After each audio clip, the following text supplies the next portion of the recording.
Very loud round of applause for our special guest.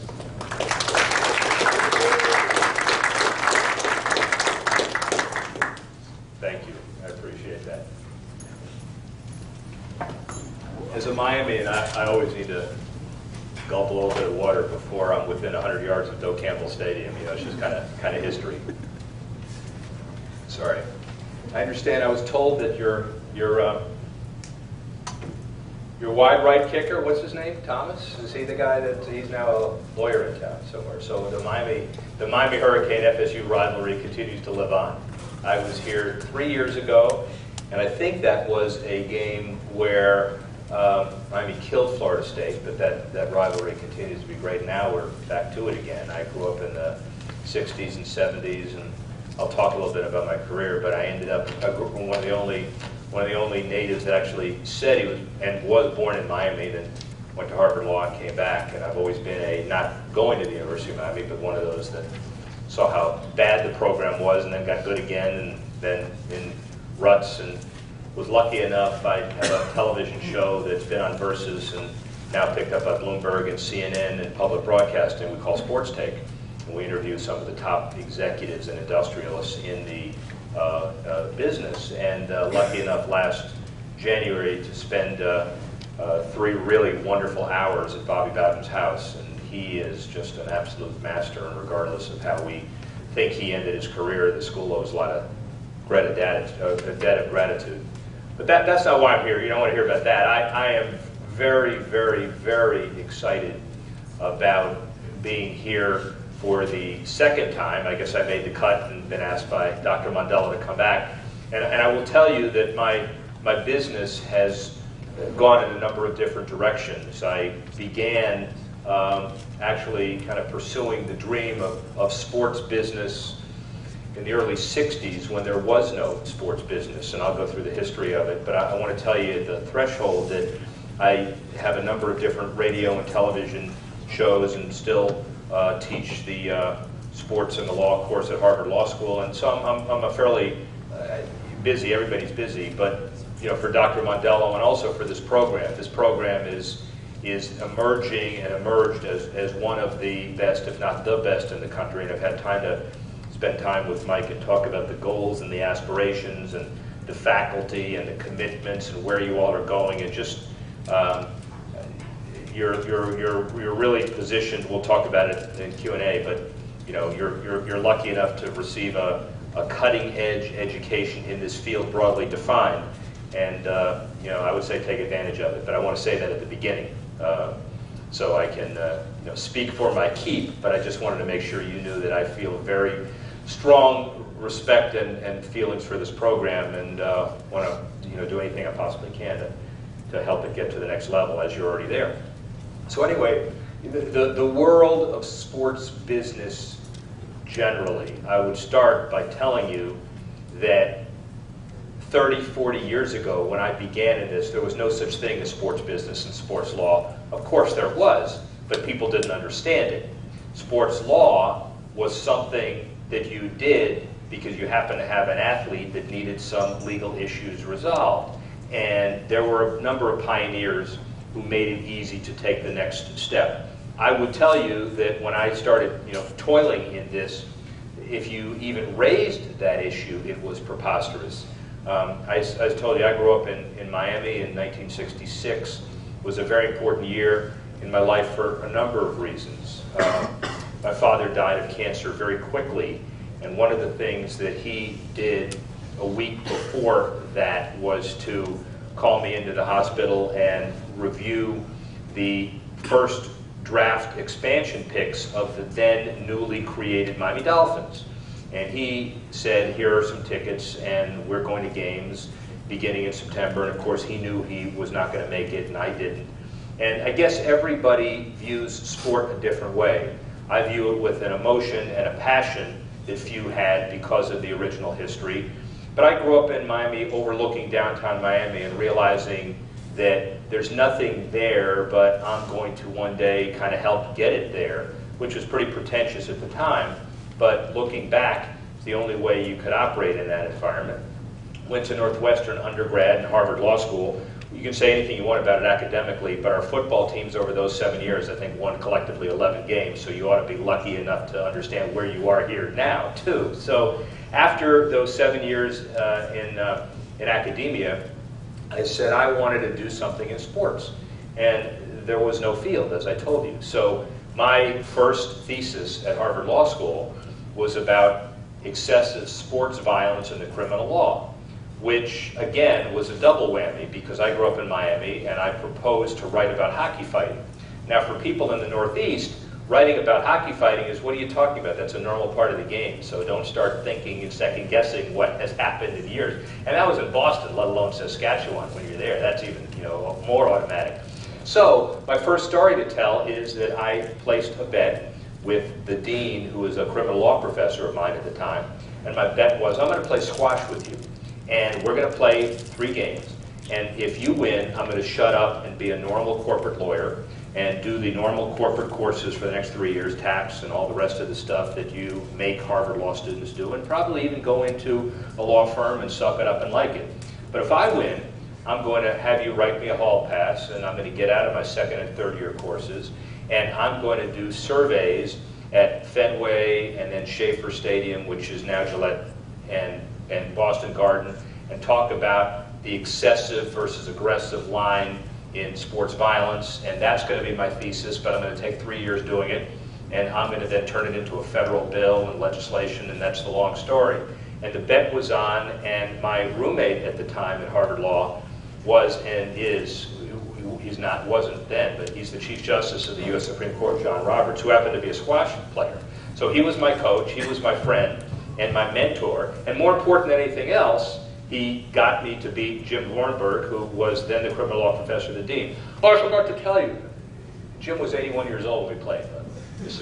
Okay, so I don't make bets and I don't think I'm going to win. So my bottom line advice to you at the threshold is pick on some old dude and play him in a sport and get out all your classes.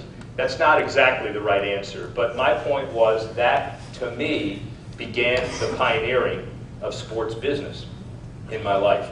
Did a thesis at Harvard Law, then said, how do I come back to South Florida and make a difference? Well, for me, the whole world began and ended with facilities, because obvious today, not so obvious then, if you're going to be a sports community that attracts a whole bunch of teams and therefore the infrastructure that supports it, you're going to have facilities that make this possible. South Florida, any Miamians here? All right, well, so, we've all been spoiled, especially you youngins. But South Florida in the late 60s and early 70s was a place where the Dolphins played, but remember, they were the old AFL team expanding in. But I wrote the book on failures growing up in high school and seeing it in college. We had 4 Arabian sheiks with bags of money ready for a stadium on South Beach.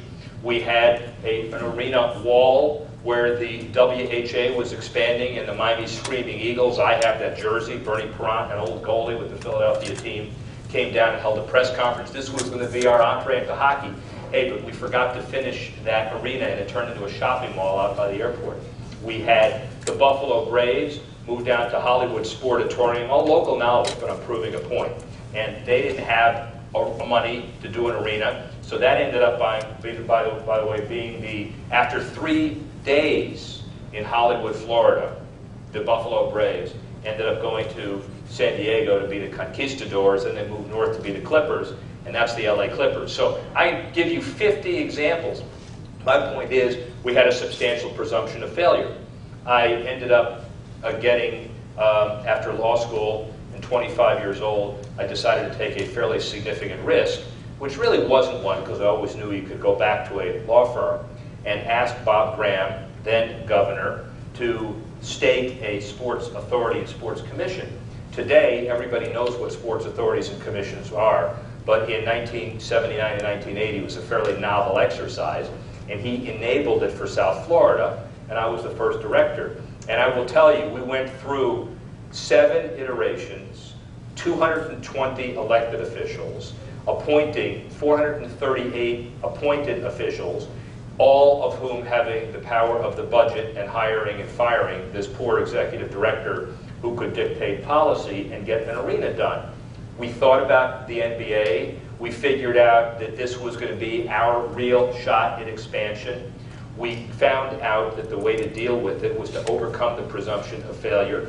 Gary Bettman, the head of the expansion committee of the NBA at the time, who is now the commissioner of the NHL, came down and had known me from some classes that he took at Harvard and said, look, Miami is where everybody else comes from and goes to die, and there's no way we're going to get any expansion franchise here because everybody always is committed civically and corporately to another city. So you got to go prove that you have the money for an arena. It's an entirely different story.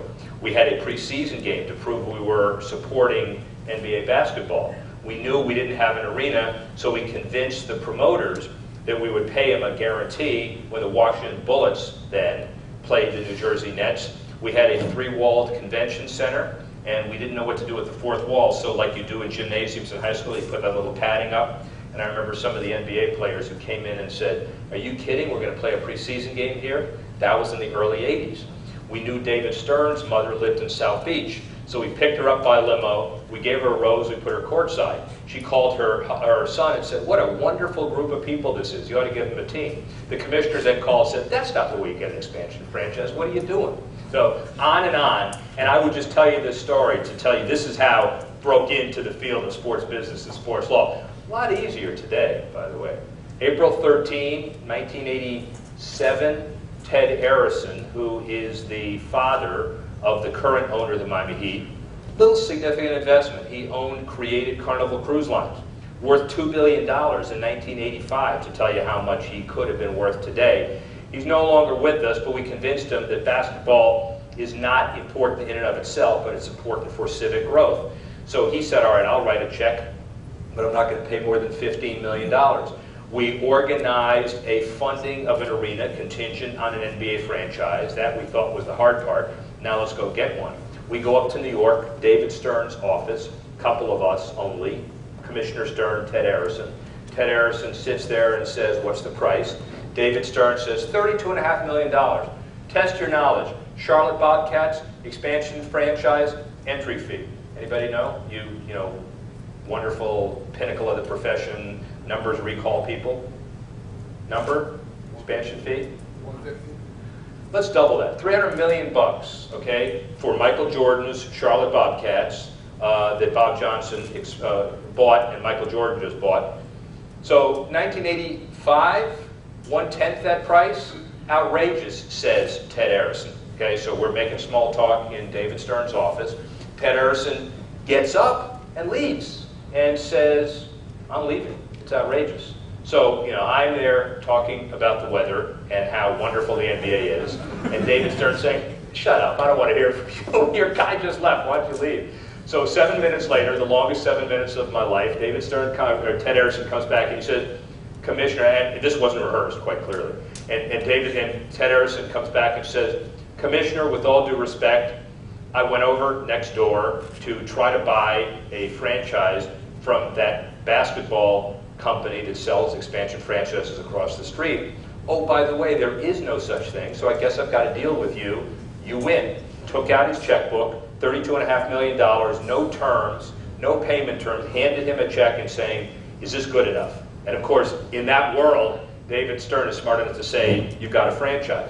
Now, nobody knows that story, but that's the creation of the Miami Heat. And if you remember the history, there were going to be 3 slots, because he wanted to get back to an even number of teams for scheduling symmetry. And it ended up being the Orlando Magic, the Minnesota Timberwolves, and the Charlotte Hornets, who are now in New Orleans.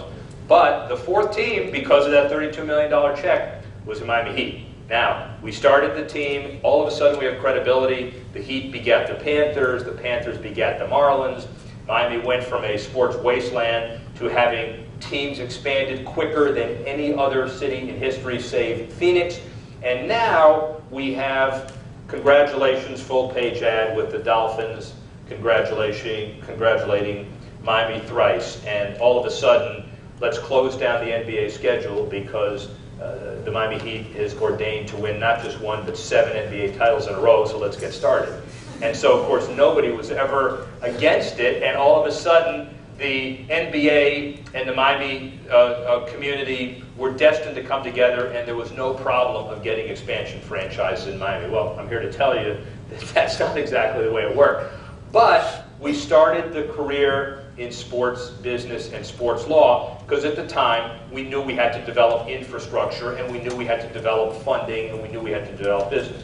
Now, the sports business in South Florida mirrored the sports business nationally. My business then was just a byproduct of that. I became the NFL facility development consultant because I ended up teaching the course at Harvard by leveraging the same dean I won the squash bet against. He was a criminal law professor, became the dean, and I said, how about if we do a sports law class? Well, that's preposterous. There's no such thing.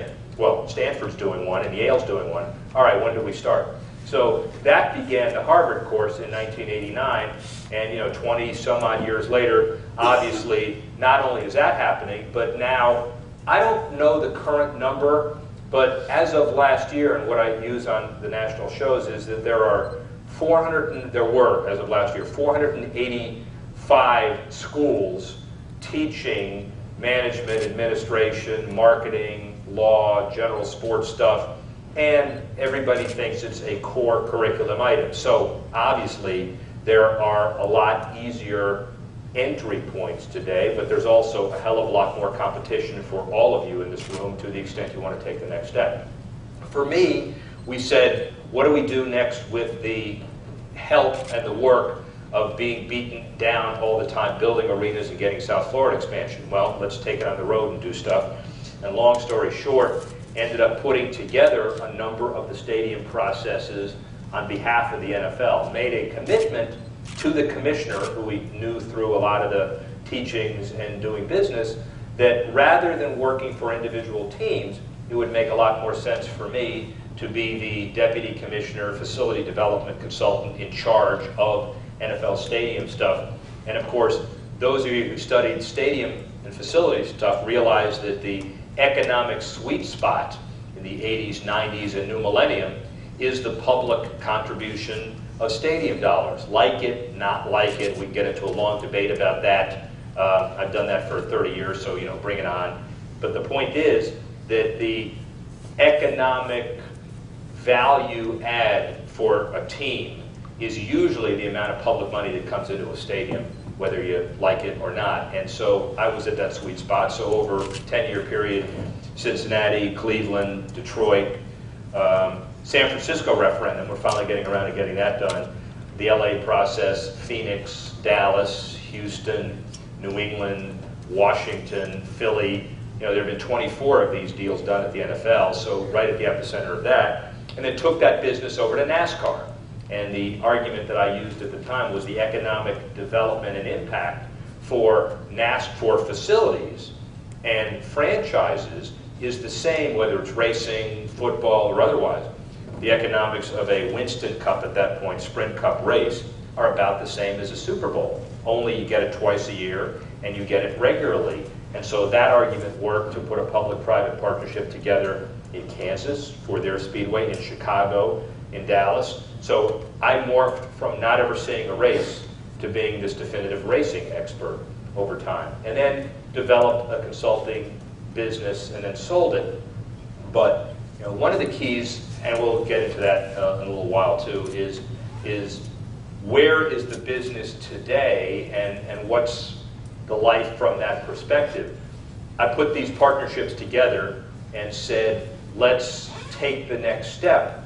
And since my business was all facility development and consulting and sold it, then the next step was, how do you define or help define a clear path for others to follow? Well, how do you really deal with the business as it grows and as it's developed?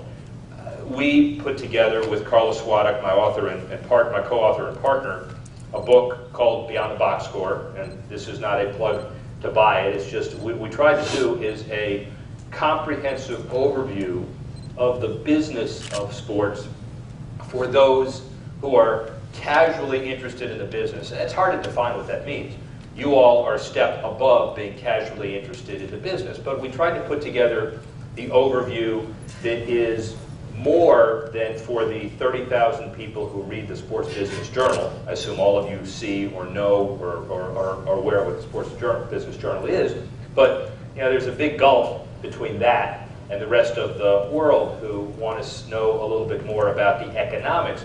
We are at a point in our life right now where it's a $750 billion business, broadly defined, sports and entertainment. And more important than that for the water cooler conversation, there is a possibility, not a probability, but a possibility, that by this time next year, all four sports will be in the middle of their lockout or strike processes, which has never happened in the history of sports before. So we've got to get used to the fact that labor negotiations are going to be at the center of at least those four sports. And when you add college conference musical chairs, NASCAR driver lawsuits, PGA golf individual rights issues, you have all sports dealing with legal and business issues more than ever before. So Paul Tagliabue was kind enough to write the foreword in Beyond the Box Score. By the way, I did a nice test. I had my dog try to chew this copy up, and he was halfway successful with it. There are some better copies out front if you want to get them. But what we did, for example, with this book is, first chapter we looked at the mega events first, not back, because those are the ones that capture most attention. So we did an inside look at Super Bowls and Final Fours and Masterses and all of those kinds of events.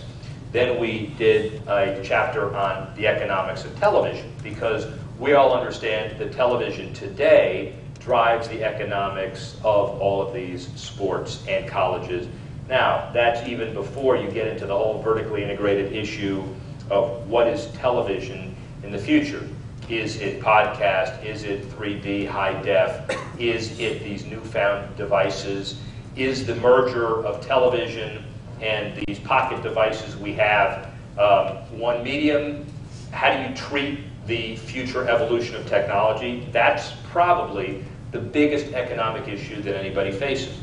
Chapter 3, we talk about video industry and the endorsements from the perspective of John Madden, kind of an inside look at that large entrepreneur. Then we talk about facility development and architecture with the case study about how Cowboy Stadium was done, and then the whole notion of government involvement in franchises and stadiums itself. Then we get into the perspective of owners. Owning a sports team today is a full-time business. Well, it has to be. How much do you think the most recent NFL franchise went for? Anybody have an idea? 660 million? Let's almost double that. Stephen Ross, a friend who runs related companies, paid $1.1 billion to Wayne Huizenga for the purchase of the Miami Dolphins. So needless to say, when you're sitting with Mr. Ross and there's a fumble, he's looking at his assets. He's saying, that billionaire, what's he doing? Get him out of here. So, but the bottom line is, of all of the owners that have recently purchased franchises, they are all independently wealthy in their own right. Gone are the days of the Rooneys or the Hallises, or the Bidwills, where you can take $5,000, pony up, get rich on a franchise, and that's your net worth. There are people who are still in the league who have tax problems, to be sure, because they have a basis in a franchise that's like $5,000 or $10,000. But that's where they made their money. Gone are those days. When you look at owners today, 98% of those owners have successful businesses that made them the money that got them the ability to buy the franchise. Which is why when we talk about it in the book, we talk about the differences between their businesses and how a franchise is run. And it's an interesting perspective because, believe me, these are people who don't do it as a hobby. They're competitive on the field, but they're incredibly competitive off the field because the business skills that made them sharp and rich. Arthur Blank, the founder of Home Depot. Bob McNair, the founder of O&G Energy. Jerry Jones, one of the best oil wildcatters in the business. And on and on. They didn't make their money by luck. They made their money by skill And they're not losing money in these franchises. They are making them stronger businesses. And I think the business of sports is better as a result. So Chapter 6 focuses on that. Chapter 7 is the whole issue of unions. When we redo the book in our second edition, we're going to be spending probably a lot more time on unions. Why? Because all 4 major sports will make the union heads celebrities in the next year because they're all in the middle of negotiating their deals. And then finally, we have a chapter in here about predicting the future. And I guarantee you, if we all knew what the future in sports would be, we all wouldn't be here. But we took our best shot about how the internet relates to stadiums, relates to the economic conditions we have today, and relates to being flexible in the world. We also include interviews in here, which was kind of an interesting way to do this. We took all commissioners who we know very well, Bettman, Stern, Goodell, and Selig, and we asked them the same questions back to back, and we have sections in here called Meet the Commissions, and we have all 4 of them with all of their comments in here kind of side by side, so you get some sense of how they feel about their issues. And I will tell you that even though they're 4 different sports, they do talk all the time, by the way, all 4 of them. But all 4 sports, the similarities are much larger than the differences. They all run ostensibly different businesses, but they are all incredibly similar. So that is a very incomplete attempt to capture the field. There's not enough about college. That becomes another supplement we're doing. There's not enough about Olympics. But it's very, very difficult to try to encompass the field. As you all know, you all are hopefully at a point where you're interested in this world and you find 1 or 2 things that turn you on about this world more than anything else. But there are hundreds of other things that people now acknowledge are the cores of that existence. So where are we today? And I guess that's one of the things that I really want to spend some time on, and then obviously a lot of time for questions. Well, it's a mixed bag. You can believe that we're near economic Armageddon, and you could say that the economy is so bad that we are about to all go downhill, fold up shop, nobody's hiring, rights fees aren't there, stadiums are collapsing, everybody's losing money, we're going to go into 4 work stoppages, and sports will never be the same again. Well, why shouldn't you believe that? ARCO will not renew its naming rights sponsorship of the Sacramento Kings when the arena expired. The lease expires in February. The oil company had its name on the home court of the Kings for 25 years, and the Kings will look for a new naming partner while simultaneously trying to advance plans for a new arena. On the same hand, PGA Tour Commissioner Tim Fincham predicts up to 4 and maybe more tournaments will begin the 2011 season without title sponsors.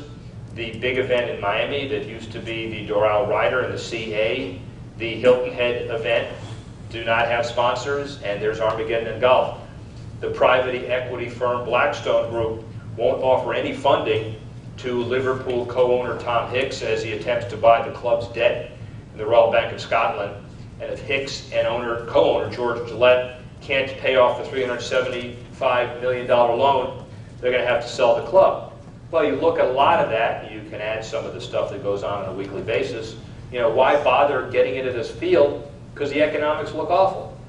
But then you can say we are at the beginning of the end of the economic downturn and not the end of the beginning, and so things are looking up, and it's time for prosperity. And to take the old line from the 30s, prosperity right around the corner. Penn State received an $88 million donation, a record, to fund a new ice hockey arena and establish a Division I men's hockey program. The men's hockey team starts competing in 2012. It'll play as independent in the first 2 seasons, but they didn't expect those dollars to come as quickly as they did. Nike president and CEO Mark Parker said at an annual shareholder meeting the company's revenues would grow 42% over the next 5 years from developed and developing markets around the world. That's off of a $19 billion revenue base for this last fiscal year. Wouldn't you love to be working at Nike? And Kia signs a 3-year extension of its NBA sponsorship.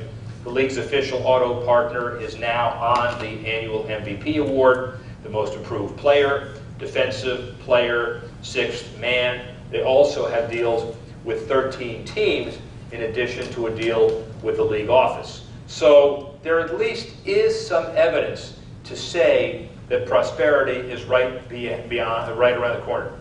Here's what I believe. They're both right. And we have to worry about today's economy quite clearly. But we also have to understand that we're moving in the right direction. But here's the lesson for everybody to kind of start this specifically. That we need to be creative and entrepreneurial in these hard economic times. And the sports, the fans, the teams, the owners, the executives, the television, who is not creative, get cast adrift by the wayside as sports get stronger and more entrepreneurial. And I think as a result, a few years from now, as sports comes back, as stocks, as real estate, as everything else stronger than ever, the strong survive, survival of the fittest, and the weak are gone, from minor leagues to conferences and anything in between. And you need to be creative. The St. Louis Blues, to give you some examples, they're tying the cost of season tickets to whether the team makes the playoffs. Dangerous, but creative. Fans can pick their seats and pay half the bill now, and the other half only if the team competes in the postseason. Talk about pressure on your general manager. And of course, the Blues have missed the playoffs 4 of your last 5 seasons, but it is creative. The Pittsburgh Penguins, opening a new arena. They hosted a preseason game last weekend at the team's new arena, but they gave the tickets away for free. The Penguins forewent more than $1 million in gate receipts by giving away tickets, including 8,000 to college students who attended as an in-game job fair, and 10,000 tickets to youth hockey teams. So let's find out when your football program is going to give away free tickets to the first 85,000 people in here and have it as a job fair at the same time. That would be interesting. The Naval, I'll leave now, sorry. The Naval Academy at Notre Dame plays a college football game at the Aviva Stadium in Dublin on September 1 in 2 years. The $410 million stadium is home to the Irish rugby team and the Irish national soccer team. Navy and Notre Dame last played a college football game in Ireland in 1996. Risky, but creative. Adidas and the NBA unveiled new on-court uniforms for next season, 30% lighter and dry twice as fast as jerseys worn in the past. Adidas tested uniforms with more than 200 NBA players, a lot of D-League players over the past 4 years, and the limited edition jerseys, amazingly enough, will cost just $330. So we have a drier uniform and we have some new merchandise to sell. How creative. And finally, as an example, because there are examples like this each week if you choose to look at them, the Cleveland Cavaliers will continue plans to double the size of the team store at Quicken Loans Arena, despite the departure of one of their significant players. Who do you think that is? The new 2-story, 5,700 square foot store will be one of the largest in the NBA. Creative? Why? Because Dan Gilbert, despite his amazing, emotionally insane diatribe at the end of this LeBron James love fest, hate fest, said the best way for us to go forward is full speed ahead and to make it look like nothing happened. Well, when they look around and see 37 points a game missing, they'll see what happened. But the bottom line is there is a creative opportunity here to say, let us move forward and see what we can do despite the economic times. So here's my broad and general point. The economics today are a unique opportunity and a unique challenge to everybody in the business and certainly everybody in this room to not let this be an excuse for sloth, malaise, or bad behavior, no matter what, and lack of creativity. Rather, it's an opportunity to move forward as best you can. And given that predicate, what I want to do is just to spend a couple of minutes giving you 5 bits of advice on things that have been successful in my life and kind of what I used when I woke up in the morning to kind of get by in the sports business based on some of the history that I had. So just quickly, and then obviously opening up to questions. Number one, envision your successes and use imagination basically as reality. And what I mean by that is tenacity and intensity, and picture your success. When I woke up and I looked at downtown Miami from my house when I was in high school and coming back to college, I visualized an arena on a site where it actually is now, except there was nothing there, and most people would think you're crazy doing it. And when, a good example, a pro gives advice and says, visualizing you making that 3-foot putt. Now, I've never made a 3-foot putt in my life. It's easier for me to visualize the building of that new arena. But the bottom line of all of that is that life is a risk, and the desire to move forward and get to your end goal was really important. For me, after all of those years of being hired and fired by those politically insensitive Miami politicians, the arena that was open in Miami was a arena that led to the next one, that led to the Heat, that led to the Panthers, and over 40 million tickets, and 4 Super Bowls, and 4 teams, and the Miami Heat, and the Panthers, and the Marlins, all created because people believed and visualized the success. Number 2, only do things a certain way unless you don't. Now, what I mean by that is be flexible, be bold, and entertain the courage of your convictions, but be flexible and malleable enough to adapt to the circumstances. Lance Armstrong, the living legend, went through testicular cancer, 7 Tour de France's, rose above steroids, proposed to and successively dumped Sheryl Crow, may or not like it, gave $500,000 to Katrina relief. He responded to a number of curves along the way by being flexible, yet set as best he could. To me, the idea of building a particular facility in a particular town is important enough unless you realize that you have to be flexible about things. Quick story about that. I was asked to interview for a consultant job in 1991 by the mayor of Oklahoma City, who heard me give a speech at Oklahoma State University. And they said, we're going to try to do a canal that looks like San Antonio, and we're going to take $40 million of Army Corps funds and then funnel it down to a river in Oklahoma City. And I said, you know what? I know a lot about water. I take a shower once a day. I'm your guy. I'm your guy because I've done arenas, I've done stadiums, I've done racetracks, and I like water. So there were a lot of other things that I was able to do. Landed that job as a consultant. Long story short, we ended up putting a plan together in Oklahoma City called MAPS, Metropolitan Area Projects Strategies. And what we decided to do was to raise the sales tax a certain amount, cut it off at a certain time, have enough money for 9 projects at once. What were those 9 going to be? Well, everybody hated each other in Oklahoma City, but we ended up getting the ballet to support the minor league baseball guys, to support internet access at the library, to support a new transportation system. They got their water canal, like now it's called Bricktown. They got their convention center expansion. And oh, by the way, let's do an arena. Not that we're going to have an NBA team, because that's preposterous, but why don't we have an opportunity to try to get a full NCAA tournament, a regional, and a whole bunch of other things.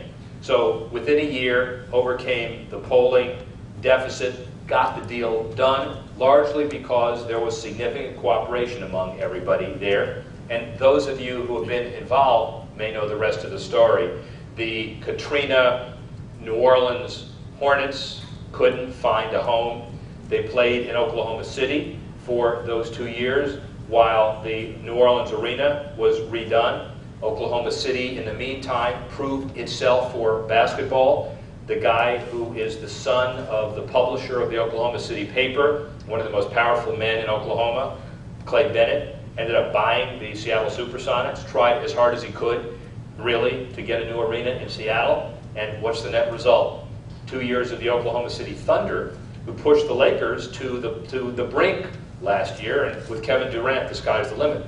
Point is, you've not only got to imagine your success, but you've also got to say, we have to be flexible along the way. And I guarantee you, if someone had come into town and said, we're going to build an arena and it's going to be the home of an NBA franchise, and we want public support to get it done, no way, no how, because there will be 50 reasons not to get that done. But to build a consensus to get it done, that's how MAPS was done in Oklahoma City. And a good example. Number 3, be proactive at the moment of highest risk, or as I would call it, get up off the canvas. And the example there is the way a lot of the federal government programs are being done today, and to be flexible as you possibly can. To give you an example, Lee Iacocca is a good example of this flexibility. He basically created the Ford Mustang. He started the campaign successfully to preserve the Statue of Liberty, joined Lee Now to cure diabetes. By the way, the guy's 84 years old. And so the bottom line is that at the time where you have your biggest failures is the time where you ought to be able to generate your path for biggest successes.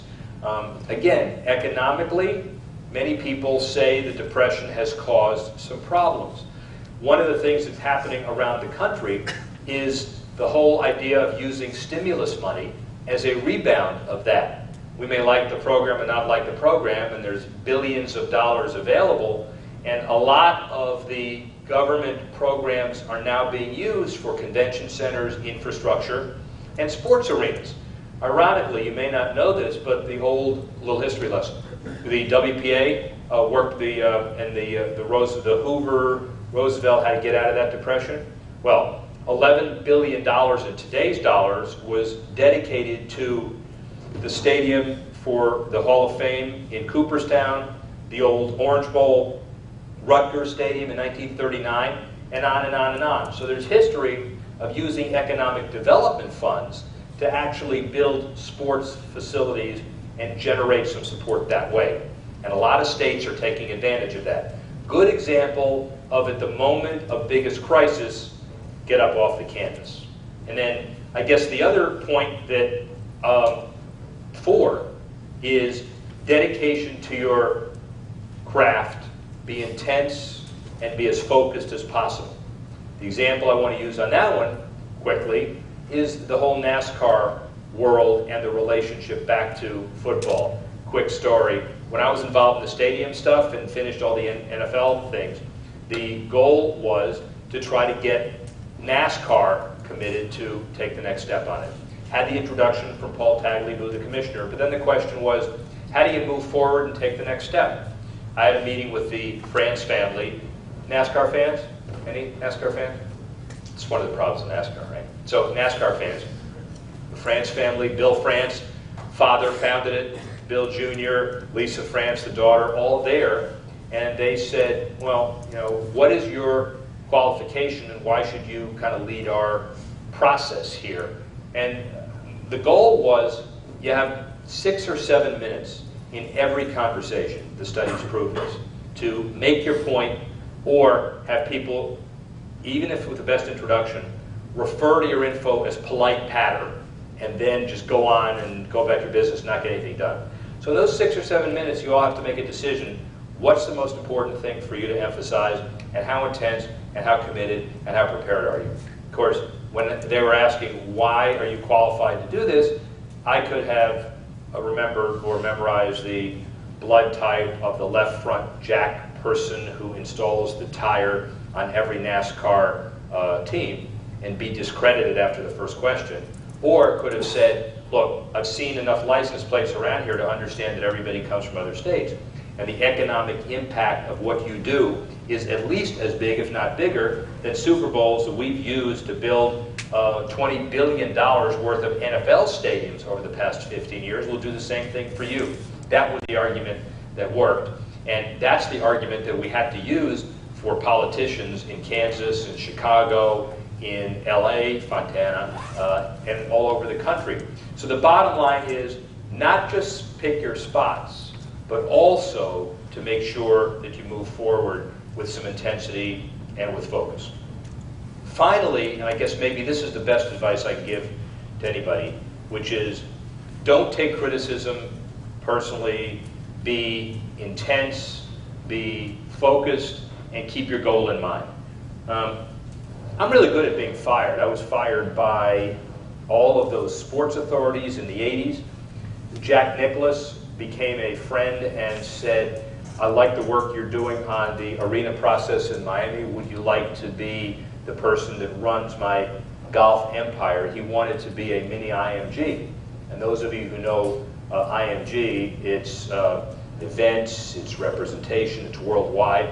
And Jack Nicklaus said, I want to start Golden Bear Sports Management, and I want you to run it. And so I made a commitment to Mr. Nicklaus as a consultant. This was in the mid-90s, and did some due diligence and realized that he's a very difficult man to work with, but it was worth hooking up as a partner. And I said, here is the memo. You're going to be outbid by a lot of other people. You're going to get turned down, and you're not used to it. You're going to have a lot of college and high school kids use you for playing golf with you or being on your boat, and they're not really going to take you seriously, and you're going to lose a lot of money. I said, nah, Rick, I'm Jack Nicklaus. Let's start this business. So 6 months later, he came to me and he said, I like you very much, but I'm losing a lot of money. These kids are using me. They're just using me to play golf. I'm not getting the kids I want, so get out. You're out the door. Now, Jack Nicklaus has since become a really good friend, and he's admitted his mistake. I said, where were you 10 years ago when we needed you to realize that? But, it's hard to have a hero and hang around with a guy, a pretty heady guy, and just be fired summarily. But again, the key to this is it's not an easy business, and the key is not how you feel sorry for yourself, but the key is how you take the next step. Luckily, Greg Norman was right across the street, and within 4 weeks, I had explained to Greg Norman that I've had a lot of experience managing the development of a golfer's empire. Now, how about if we do a joint venture to help you get into that business that you're not in now? And suffice to say, Greg Norman's worth now $800 million, even after his divorce, wines, golf course design, and the like. And a lot of it's because we're able to kind of pick up the next step and go to the next opportunity very quickly. Again, life is not about how you respond at the peaks. Life is more, and from my perspective, about how you respond in the valleys. So, look, there are lots of other advice. Some sound, maybe some not so sound, but those are kind of the big five that I've used to maneuver in this $750 billion business. And the most important thing to me has been being true to myself, being true to the values, and being true to the ideals, and helping to define a field that was very difficult to be defined previously and in the future. What's next? We don't know what's next. But the one thing that's important is to go into it with a sense of vision, with a sense of preparation, with a sense of ability to be flexible, with the sense of the positive training that this program has enabled you to do as a next step. You all are going to be fine. And again, please use me as a resource as you move forward in this very difficult world of sports entertainment, sports management, and the like. And again, I'm honored and flattered and happy to be part of this experience. Thank you all very much.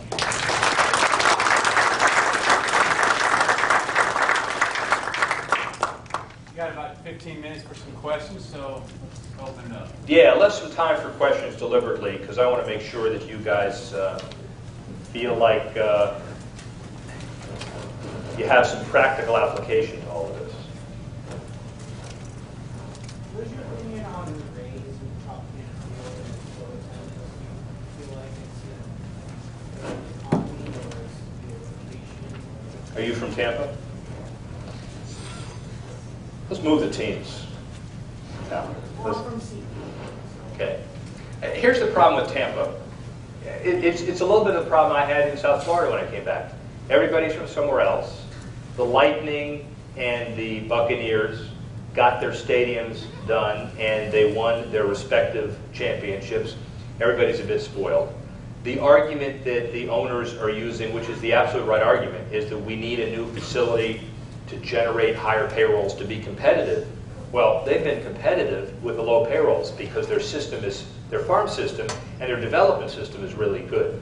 So I'm just telling you the difficulties of selling the public-private partnership. Now, do I think they need a new stadium? Absolutely. Do they need it as a real estate development catalyst? Absolutely. Is it easier to get it done on the Tampa side than the St. Pete side? Probably. And so all of those issues need to come into play.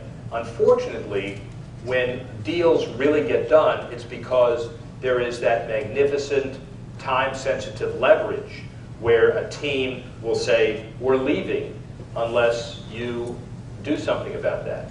And they're not there yet. The lease doesn't allow them to be there yet. They will be there. And frankly, it was embarrassing to the national media. I did a lot of national stuff 4 days ago, when they clinched and they had 14,000 people at Tropicana Field. So a lot of the issues that I found in Miami years ago are raising their heads now. And it's ironic because, you know, it started, if you remember, when the Rays and the Diamondbacks came into baseball at the same time. Two different business plans and business philosophies. There's not one that's right or wrong, although maybe proven the test of time, we see. Both of them had to have their stadium issues resolved. Baseball at the time defined resolved as a funded stadium plan. You didn't need to have your stadium built, but you needed to have the funding there. So Arizona said, here are our plans, here's our bonds, here's our site, here's our lease. It's all been done, but it's contingent on the expansion team coming in so the ownership group can actually get in and define what the locker rooms should look like, whether you have a dome or not, what the space should be. St. Pete, on the other hand, said, we're building a stadium. They used it for other purposes. They had the Lightning there for a while. They had a Final Four there. But they said, we have our stadium, and it's all complete and ready to go. Well, probably, if you think about the history of that building, it should have been a retractable roof so it's open. It should have been closer to the water, and it shouldn't look like a mausoleum. But, you know, those are issues that you really are hindsight issues. So, long story short, Tampa Bay has some real problems. The Buccaneers were faked into feeling like they were competitive by their 2-0 start. And they're also moving in the right direction. I mean, anybody disagree? I know you're snickering. I know there are a lot of Buccaneer fans. If there's an over and under and you guys want 7 games this year, I'll take the over. Maybe 8. No takers, I don't think, by the time the season goes. But they're moving in the right direction. Point is, blackout. You know, there's a real issue about season ticket sales. The Tampa market is on the bottom third of all economic indicators, which is also an issue. So you have all of that going for you, and it really takes a special commitment to turn things around. Winning always helps. So, and the Rays certainly are doing their part. Let's hope that there's some, you know, luck at the other end as far as the facility issue is concerned. Yes, sir. Speaking of the economics of things, with the NFL going to play London for the past 2 years, do you think it's financially or smart for the NFL to do that when they had the NFL Europe over there since the early 90s, decided to go ahead and pull out of that? The NFL has decided that their long-term commitment needs to be international. They need to sell merchandise. They need to appeal, more than anything else, to their multinational corporations who are saying, if we're going to be marketing partners with you, we've got to make you feel, we've got to work together to feel like the NFL is an international league. Our numbers don't work at the numbers you're asking us to sponsor if you're only a North American product. And so that drives it more than anything else, honestly. So then how do you get there? Well, you try to work on the Latin American expansion plan, and NFL, biggest crowd in the history of an NFL regular season game is where? There you go, right. All right, so, you know, that just proves you can do a one-off game. But there is some intensity there. The NFL had a big flag football game planned in China before the Beijing Olympics, has pulled that back. They'll come back to that. NFL Europe was a very interesting development strategy, but the league decided when they started the NFL Europe, they had one more vote of the owners than necessary to start. And the commissioners don't ever like to start something with that close an issue. A lot of the owners are saying, we can accomplish our same things by having a development league at home or allowing the colleges to be our development league for us and making sure we don't lose our international presence. And the international presence they were thinking about are these one-off games. They're still going to have those on a regular basis, whether it's Toronto or Mexico City or London or Frankfurt. Of course, with the expats, the World League proved that Germany may be the better location for games than anywhere else for NFL football. But the bottom line is you can talk rhetorically about expansion over there. Logistically, it's very difficult, even under the best of economic circumstances. And today, it becomes a lot harder. But they're not going to abandon the international game plan because the global sponsors are not going to let them. Yeah? How do you think conference realignment and team study independent will affect the future of college business? Every athletic, did you hear his question? It's the standard conference musical chairs issue. Every athletic director who I've interviewed for my show and talked to and know, Dick Bedour in North Carolina, Mal Moore at Alabama, Jeremy Foley at that dreaded school, what's it called down in Gainesville, Gene Smith at Ohio State. You look at the 5 revenue-producing schools, and all of their athletic directors believe that 4 or 5 super conferences is inevitable. They don't want to say it publicly, but they believe that.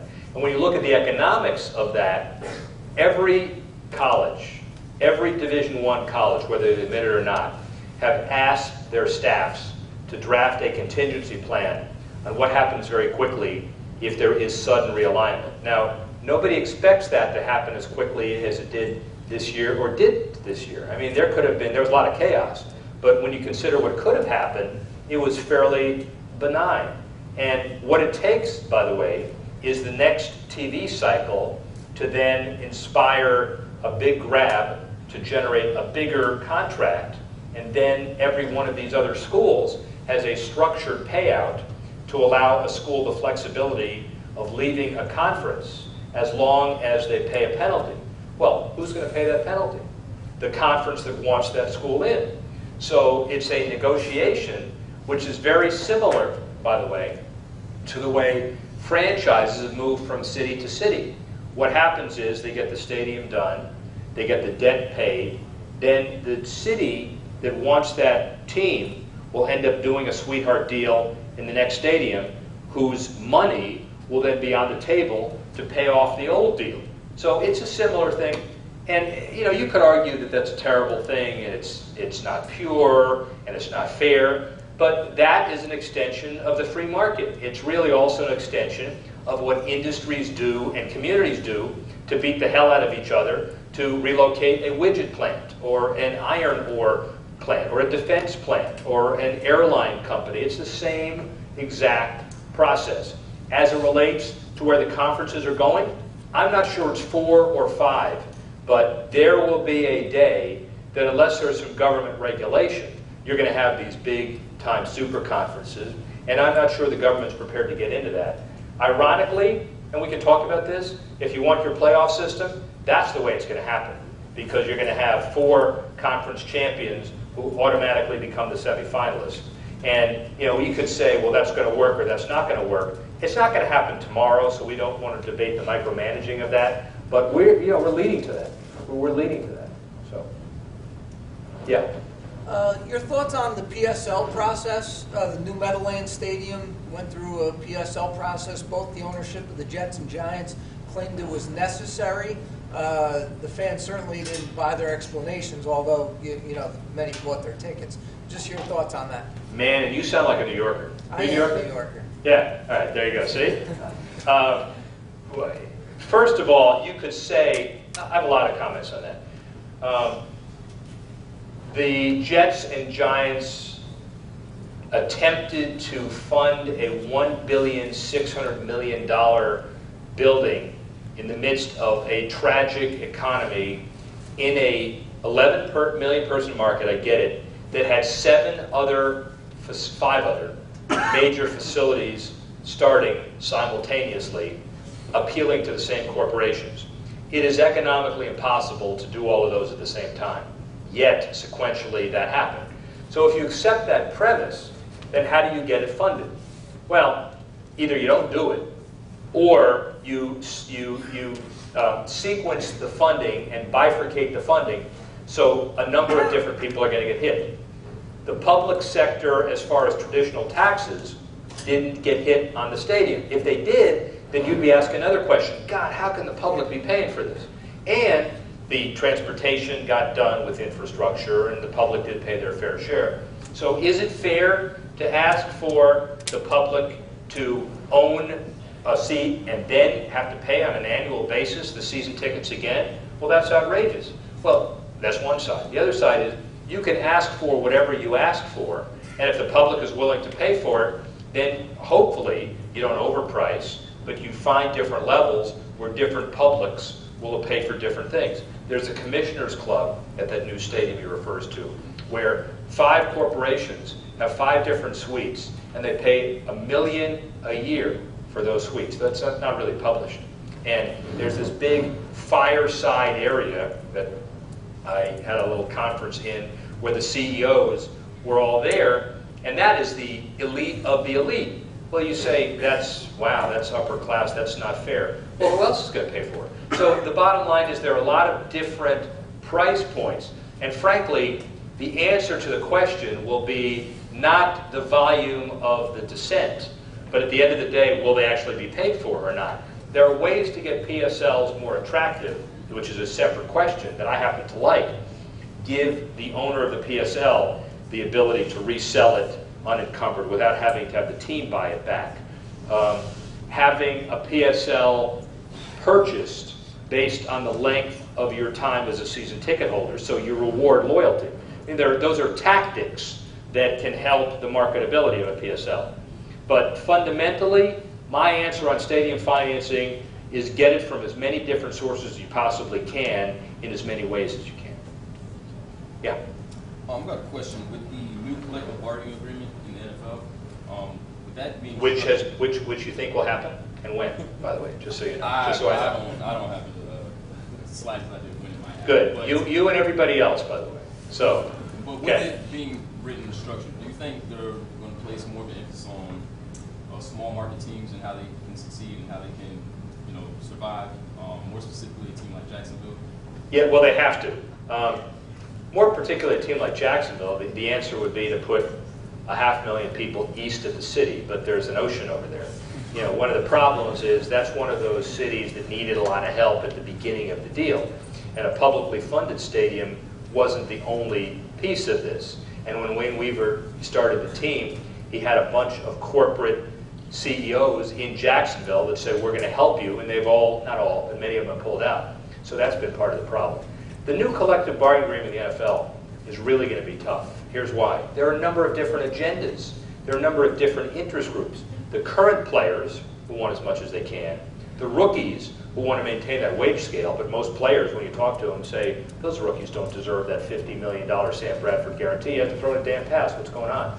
Then you have the former players who are saying, we want a piece of that pie. That's just on the player side. Then on the owner side, the haves and the have-nots. The New Yorkers and the Philadelphia guys and the Chicago guys are in a much different position than the Jacksonville guys and the smaller market guys. But the revenue sharing today is based on one pot, where the players basically get 60% and the owners basically get 40%. Overly simplistic. Which players ought to get what piece, and which owners ought to get what piece, and how do you define the pot? So those are all the issues. And if you can figure it out, let's go to New York today. Okay. I've got some ideas. We got one more. We got time for one more question. Then we're going to do a raffle for one of Mr. Horrow's books, and then he's going to stay and have lunch with us. But there's also some of his books back there. So if you want him to sign the book, we can take care of that. But we'll take one more question from the young lady over there. After we do the raffle, John, raise your hand. John back here, if you would, after we're done with the raffle. If you want to pick up one of the books that's back there, John will lead you down. We're going to have lunch at the same place that we had the dinner last night. But for those of you that aren't sure where that is, just follow him. But let's get one more question. Go ahead. Thank you. Diehard Rays fan, attended about 700 games, so I'm really familiar with Wow. the organization, the process they're going through, trying to get a new stadium, being in the lease and having the economic problems they have in St. Pete and the Tampa Bay area. But for a team like this, such a small market, while they're waiting, while they have this downtime and they can't figure things out, what are their options? I've heard things like potentially cutting back broadcasting of games on television. What other things could they do to potentially bring people in while they're waiting for these other things to go through? Well, great question, Endon, because it's in many ways what a lot of other teams are hoping they don't have to deal with, and what a lot of teams are dealing with at a lower level, no matter what. Listen to some of the options. It is difficult. Cutting back the number of games. Well, we know from the NFL blackout how unpopular that would be. And a lot of people ascribe to the theory that if you have as many games as you can, people watch the product, they'll be excited about it, so they have to come out. So that's an issue. The other issue is expand your region. Well, I know they're talking a lot more to Disney about playing more games at Disney, and that means the Orlando market. And that also means that there is a stadium financing that may be available in Orange County to actually get something done. But you can't have a real full stadium with a team only playing half its games there and half its games in another region. That's been tried in a lot of different places, so that doesn't work. So there ought to be, there has to be, and there's a precedent for this, a government subsidy. If you called it a subsidy, everybody would be voted out of office, so you can't say that. But there has to be a restructuring of the economics of the deal, with the public sector stepping up and doing more of that deal than they do today, which really comes from a new stadium and the development opportunities that are caused by it. The increment financing, we can talk the details of that, but there has to be a recognition that the ownership group is serious when they say, we're losing money, enough is enough. Now, they don't open their books specifically, because baseball doesn't allow them to open their books specifically, and their baseball is in the middle of a collective bargaining negotiation. So if teams open their books, they also risk being fined by the commissioner's office because they're in the middle of that other negotiation.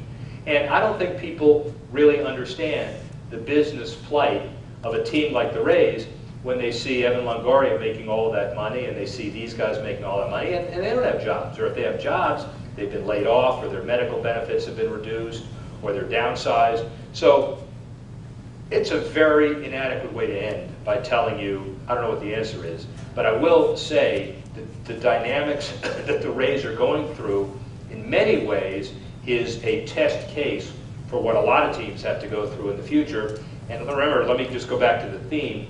The most creative solutions are the ones that stand us in greater stead long term.